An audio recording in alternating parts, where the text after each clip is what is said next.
Hey, welcome on my channel, dear being. It's Etienne there, just another soul as you, evolving on this planet and seeking answers.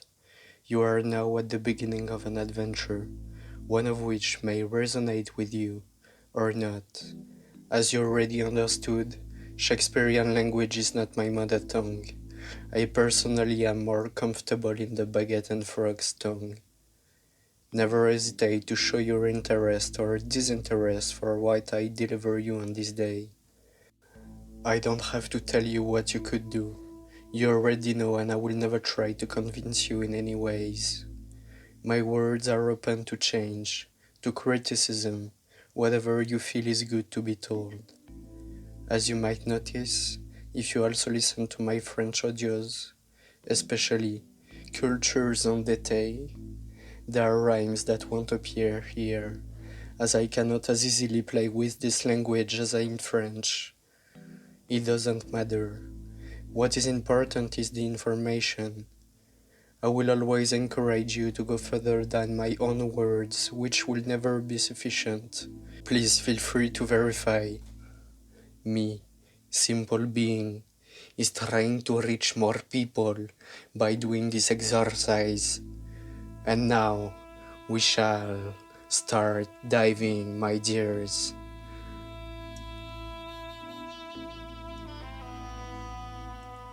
Viral Scams Part 1.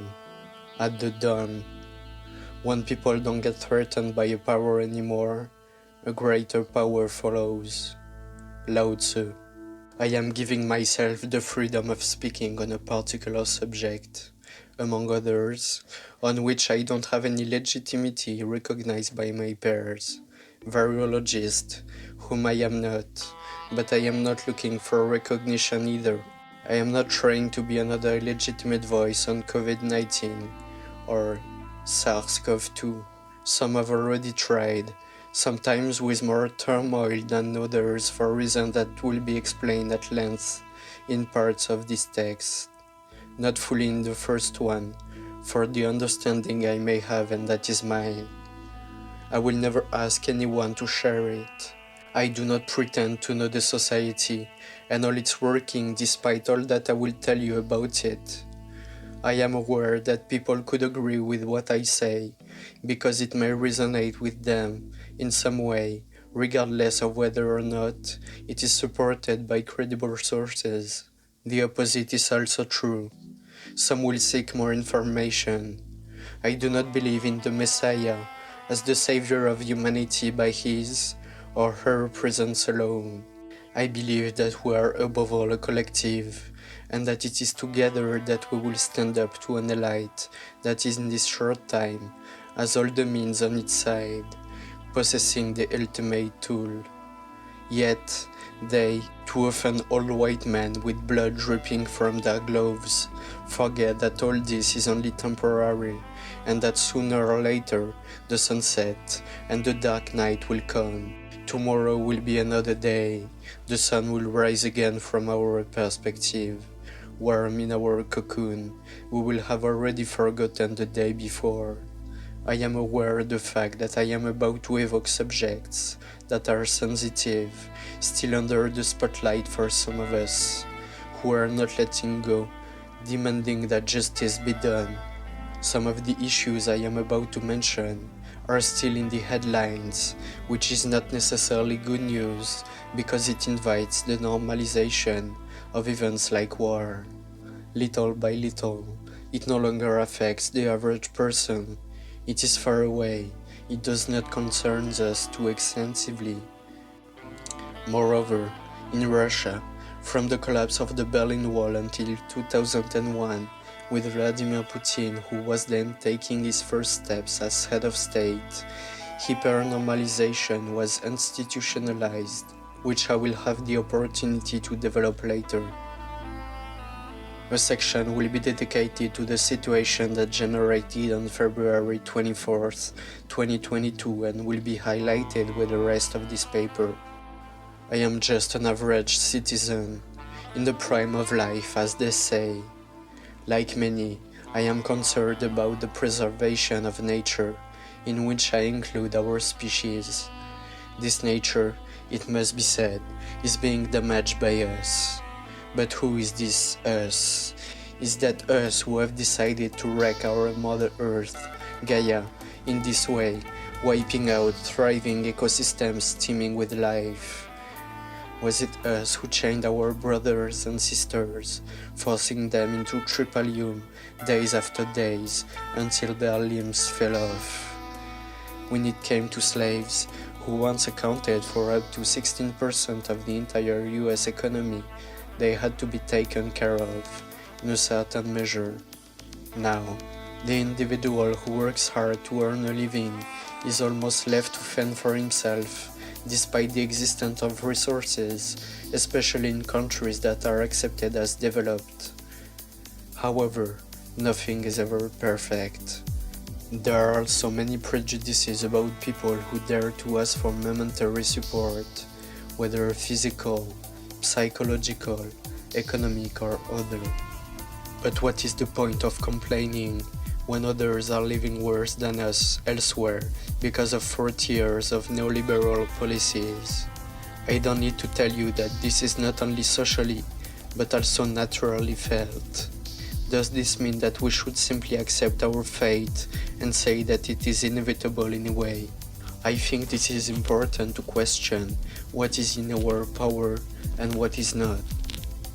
As we prepare to commemorate the day that has gone down in history for its violence against workers demanding more rights, we sometimes forget the reason.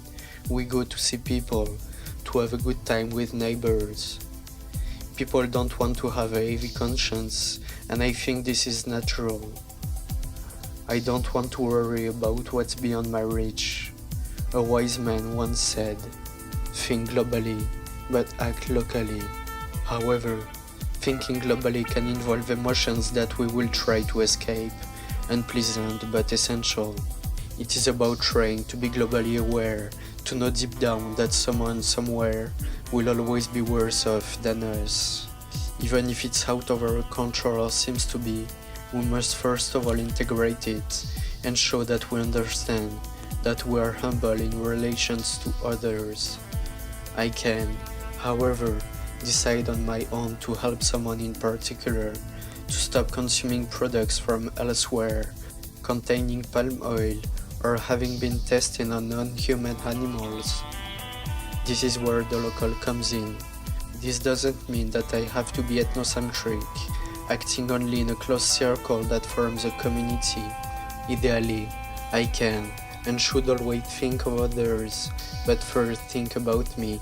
Acting locally means above all, according to my perception, that we must not disperse our actions, acting one place at a time, whether in a community in Quebec, in Timbuktu or wherever you feel your soul is calling you. I do not claim to have any wisdom. I will never try to convince you of one thing or another. My duty is that of a simple man, not to deliver truths that are beyond me. I am trying to fill a puzzle, one piece at a time, based on the simple principle that similar colors can fit together, but also be opposites. It's about being able to step back and be honest with ourselves and others.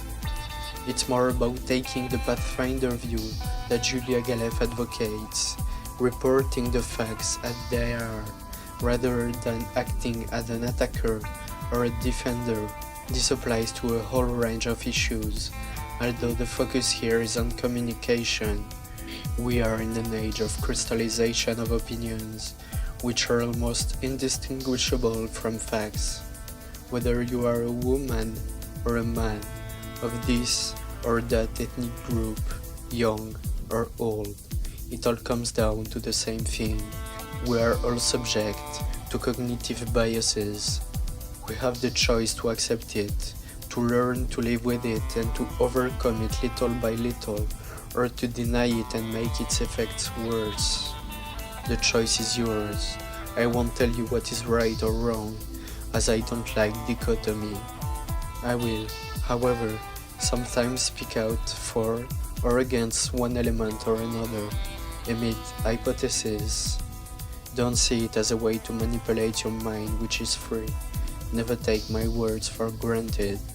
This, and everything surrounding and composing us, is constantly evolving. This paper, not to use the word work, which is repugnant to me, see it as a fruit of a life which is only in its infancy, not yet having reached a quarter of a century. At times, it was filled with an inner rage that could not be released, a frustration, a deep desire to die, whereas to this day, I live in peace, loving life and being grateful to it. It is nevertheless still the same flame that animates me every single day, that of my soul, unique, like each and every one. My intention is to try to make clearer, in a way that is subjective to me, elements that are still confusing, that seek to discriminate some and incriminate others. Let me be clear, my aim is not to fulfill this task of discrimination or incrimination, far from it. It is precisely these things and the way they are reported that drive these actions by institution and the public. As a good human being, I will criticize, but also try to bring a dose of what I consider to be possible solutions, being in accordance with who I am and what I am able to do on my scale. Why ask others to do what I cannot do myself? It is true that life is made up of injustices, and that society, rather than exacerbating them, should instead reduce them. This is not in my power, not globally. I try, however, as best as I can, perpetually seeking a balance, to do what I can, one more step at a time, locally. This is not a treatise on inequality, which in itself could be a full and fleshed out subject. My intention is to put an end to this empire of shame, without yet, and never will, having all the keys in hands. It will only be one stone in the edifice, an edifice that has already been under construction for decades, but still lacks some elements before it can claim victory. It's warm, already over 40 degrees Celsius in Spain and probably elsewhere too. As I write this, on an April evening in 2023, we hear talk of war here and there, of electric planes, of rocketing inflation in Argentina.